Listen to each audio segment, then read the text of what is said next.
This is Talk with the Nation, presented by the Premier, the Honorable McKeeva Bush on Vibe FM.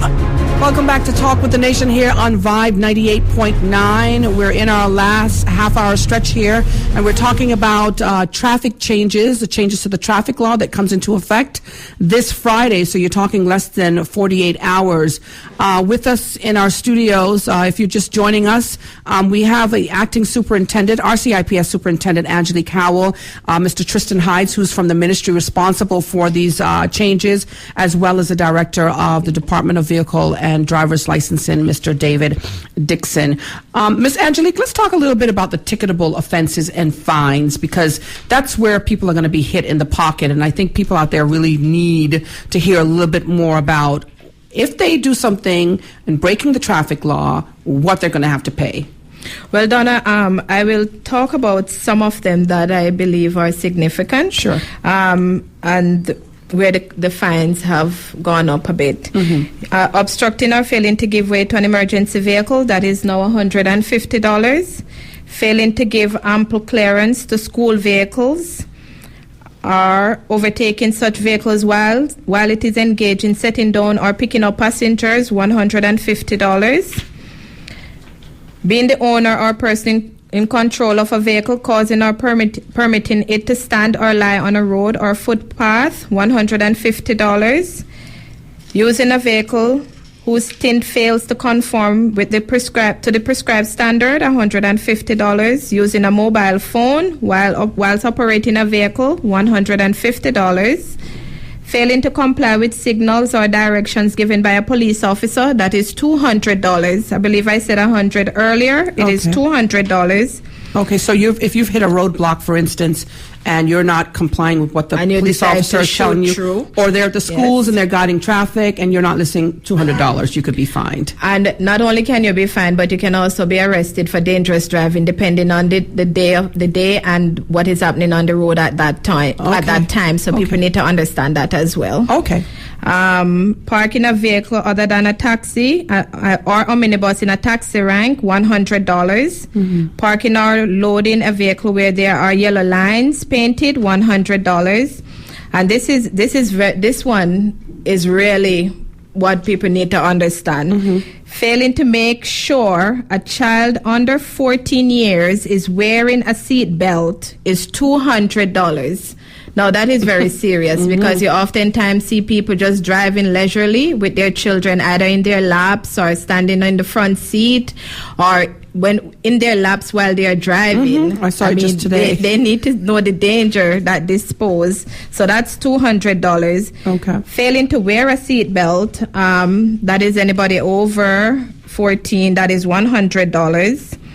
And contravening a provision relating to the use of disabled persons badge, $100. Mm-hmm. Failing to obey signs, signals, or direction given at a road work, school zone, roadblocks, or barriers, $200. Mm-hmm. Now, I know there are a lot of folks on if I may play devil's advocate for those folks out there who may have older vehicles and their seatbelts don't work properly or they don't work at all. There are places on the island that they can have those fixed, right? I mean, they need to know that there's places that they can have I them. would imagine so. I don't know if Mr. Dixon can say exactly where, but whether they have it all not there, it is an offense. Mm-hmm. So get it installed. Okay. All right. Let's talk a little bit about those interesting things we call roundabouts here on Grand Cayman. We have our new road code book that's out, and I have to tell you, I've taken a look at it, listeners, and it's the layout and the illustrations are beautiful. The book costs $10. If you're not sure how to use a roundabout or how it's supposed to be used, and you often get annoyed, like so many of us do, by other drivers on roundabouts, I suggest you go out and you get a copy of this book. It's $10, but it is worth a look at, and it's worth knowing what the signs and signals and all those things really mean. But more importantly, we're going to talk a little bit more about the roundabouts now, because I think they're beautifully illustrated in this particular road code book. Which one of my guests are going to take over and explain a little bit about how to maneuver and all that sort of stuff and what's in the road code book as far as roundabouts are concerned? Yes, Donna. Rule 3.11.1 on reaching the roundabout. The first thing you must do, always give way to vehicles on your immediate right, unless you're directed by signs, road markings, traffic signals, or a police officer. Look especially carefully for motorcycles and cyclists and horse riders. They are your most vulnerable. Okay. You watch out for vehicles already on the roundabout. They may not be signaling correctly or could be in the incorrect lane. Okay. You look ahead before moving off to ensure the traffic in front has moved off. You check whether the road markings allow you to enter the roundabout without giving way. If so, proceed, but look before joining the roundabout. And last, you do not overtake on the roundabout. In other words, you do not try to rush to get into a lane. Okay. I wanted to talk a little bit about pedestrian crossings, particularly as well. Another thing I wanted to address was our cyclists on the road. When we see a person riding a bicycle on the road, is that person supposed to be flowing with the traffic? Are they considered a part of the traffic, or are they considered a cyclist that should be on the side of the road? Who can address that for me? The cyclist is considered a road user, and as such must travel according with the flow of traffic unless directed by a cycle lane or an authorized police officer in uniform. Okay. Those are the exceptions. Okay, so it's if I see a bicycle in front of me on the road, I shouldn't toot my horn and try to rush that person out of the way to the side of the road because they're considered a road user.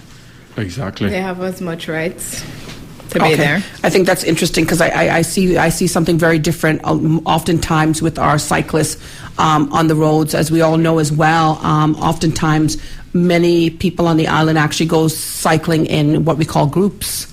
There can be up to a dozen people cycling early mornings, getting in their daily exercises or getting prepared for whatever events on the island. And oftentimes they're pushed to the side of the road by vehicles that are trying to pass them.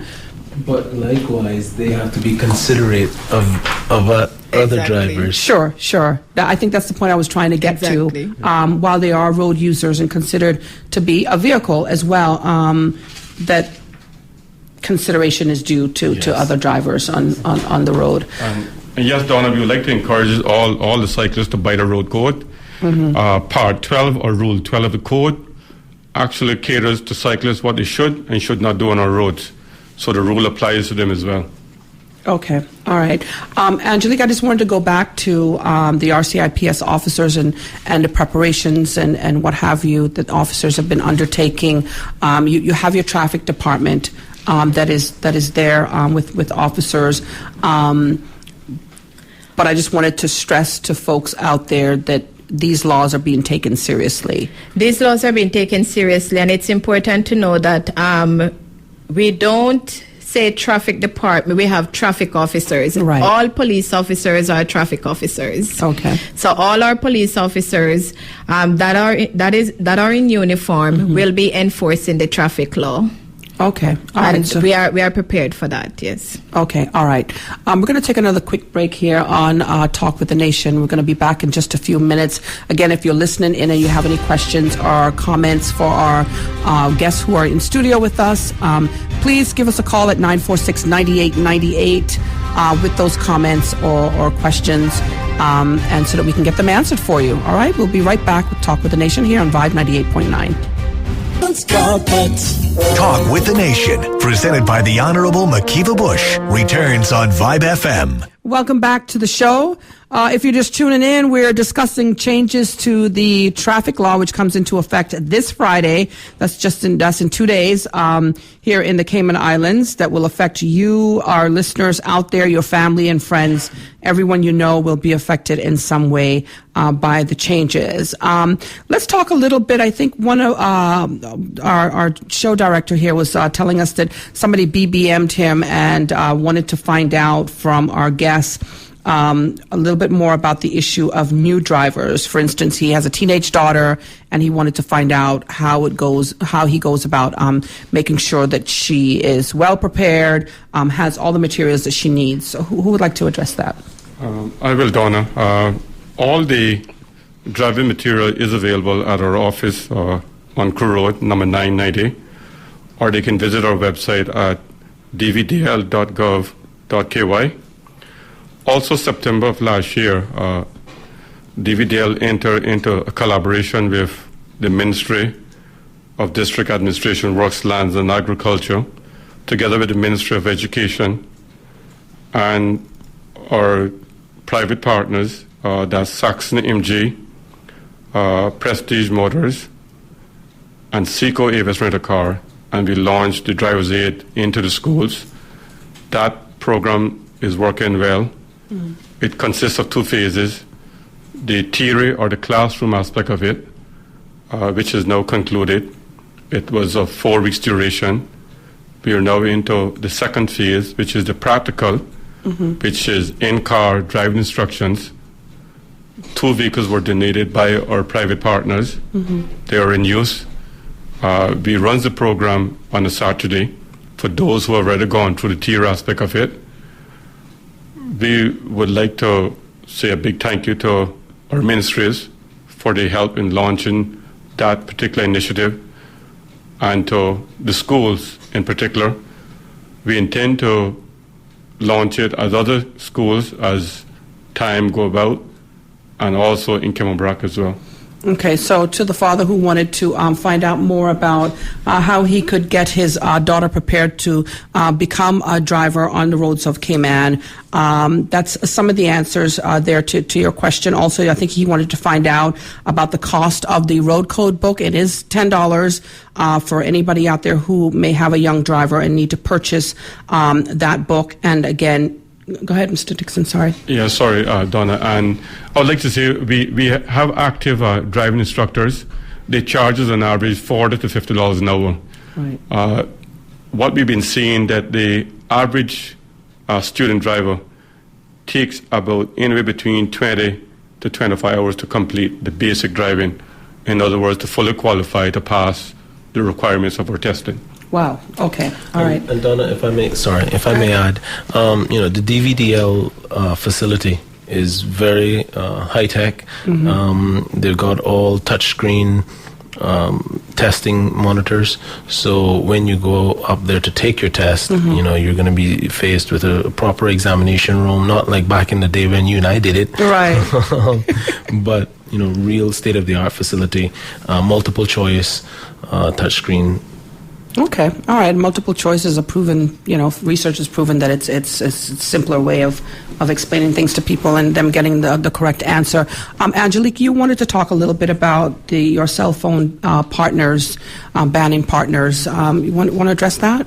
Yes, Donna, I think it is timely for us to say a big thank you to our partners, Lime and Digicel, that didn't hesitate at all when we contacted them about coming on board and providing assistance in the way of discount for hands-free kits. So we want to say thanks to them. They have provided, they're offering to members of the public 25% on hands-free kits, and we are asking persons to please go and make sure they get these kits. So not only are we going to enforce, but we did try to educate as well, and we work with persons that are willing to change, to see change. So we are asking the public to please work with us as well to make Cayman a safer place, to make our roads a safer place, because cell phone is very, very distracting when you're using it whilst driving. Okay, now to take advantage of the 25% discount, is that going to be for a time only? Or are we aware? I believe it is for a month. Okay. I'm not 100% sure if they will extend it, but I believe it is for a month. Okay, so for a month you can, or thereafter, we're not quite sure. You can, if you're a listener out there and you need a hands-free kit from Digicel or Lime, you can get a 25% discount on that. again, if you're out there listening, or if you're not and your friends would like to listen, or your family, we do record Talk with the Nation, and then we take the commercials out here at Vibe 98.9, and you can go online at youtube.com/talkwiththenation sometime tomorrow and thereafter in our archive system, and you can listen in on this show and get all the facts again. Also, if you want to get the latest on the changes to the traffic laws, don't hesitate to go online at DVDL, that's D for David, V for Victor, D for David, L for .gov.ky. That's dvdl.gov.ky to get the latest information there. Again, the slogan for the whole road safety is everyone's responsibility. Again, that it is everyone's responsibility. We're going to take another short break here, though, on Talk with the Nation, and come back and wrap up with our guests here on the subject of changes to the Cayman Islands traffic law that comes into effect in 2 days. We'll be right back. Final minutes here to talk about the new traffic law, the new changes to the traffic law that are coming into effect this Friday, the 21st of September. For those of you who have been listening in, thank you very much for listening. And of course, we hope that you've learned a lot during the last hour and 45 to 50 minutes. We're going to wrap up here, though, by talking about and addressing the heavy equipment, usage of heavy equipment on the roads of Grand Cayman. Therein lies another problem, and we'd like to end the show this evening with that. Mr. Dixon, would you like to talk a little bit about that? Yes, Donna. The special vehicles, or the oversized vehicles, as the name implies, they require registration only, as opposed to being licensed. Mm-hmm. That was touched on earlier by Mr. Sims. Registration is where you're registered, you're given a set of plates, and you're placed on a register so that you can be traced in terms of the owner. Mm-hmm. If you're given a license, that is where you get the coupon that allows you to drive on our roads. Right. So special vehicles such as your backhoes, your forklifts, your front-end loaders, your tractors, your graders, should not be used on our roads. They are illegal. They are only registered vehicles and not licensed vehicles. Okay, so oftentimes when you see, for instance, let's say a backhoe going from one work site just to maybe a mile or so up the road, and it happens quite frequently, I know, in the area where I live, and you see a driver driving it back to the location where it came from, that is illegal.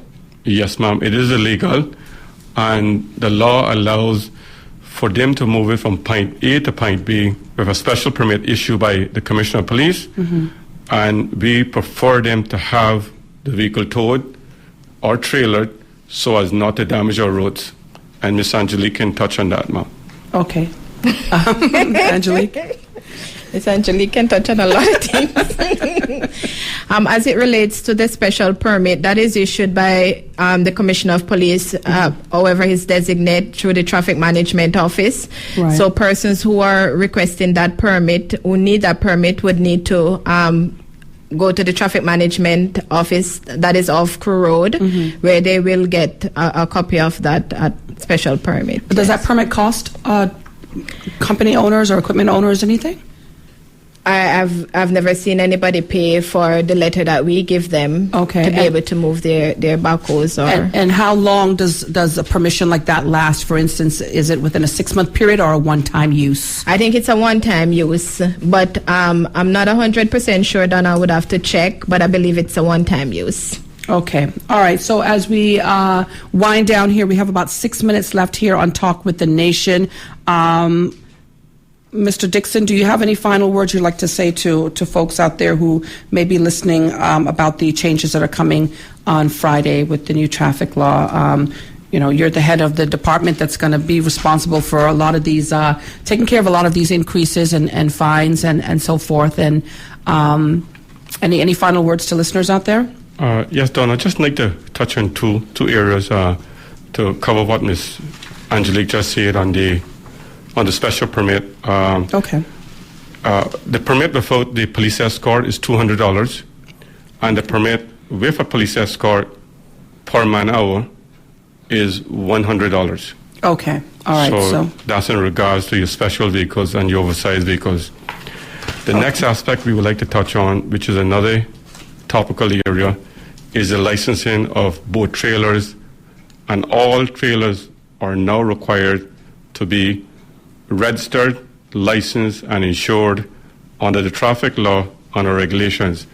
So you should not be using any unlicensed or unregistered trailers out there come Friday, the 21st of September. Okay, does this include, I know oftentimes landscape companies have trailers attached with their equipment, with their cuttings, that sort of stuff, so does that apply to them as well? That applies to them as well, and they're classified as utility trailers under our road code, and we have a section on the road code that deals specifically with trailing vehicles and terms of their safety, and that is found at Rule 4.5 of the new road code.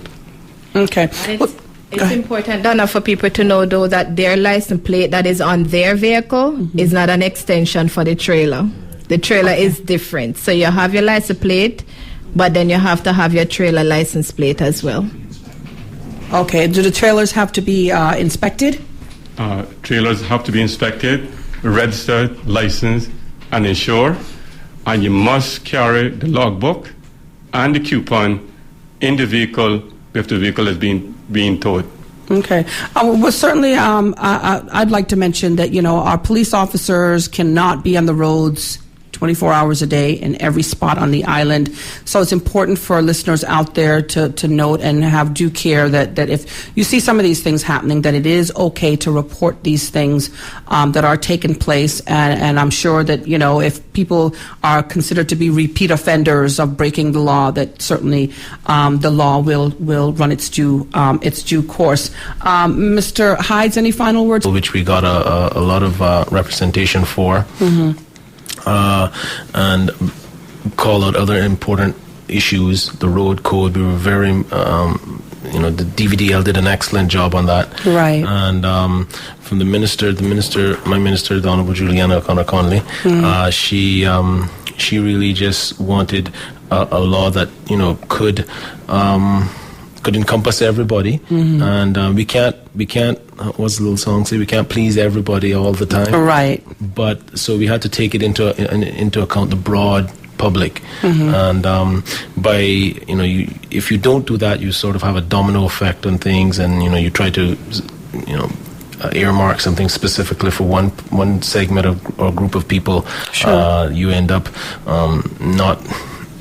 end up having it not work properly. Right. So the roundabouts was another issue, along with the safety of pedestrians and children. She really wanted to have that very important as well. Right. So we just tried to look at it holistically. We looked at it. We took all our stakeholders on. It took quite some time. We had the police on board. We had the National Roads Authority on board. We had other private organizations represented, and we studied them for over the last, I think, 3 years. And it took a lot of man hours, and so I want to just thank everybody on her behalf that participated and inputted into this process, and we're happy to launch it.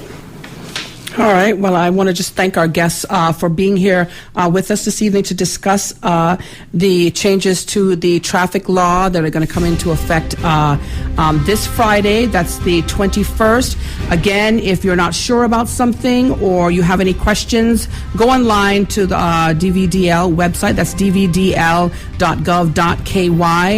so that you can get the information that you need that will tell you about the new fees and all the changes that are taking place with the new traffic law.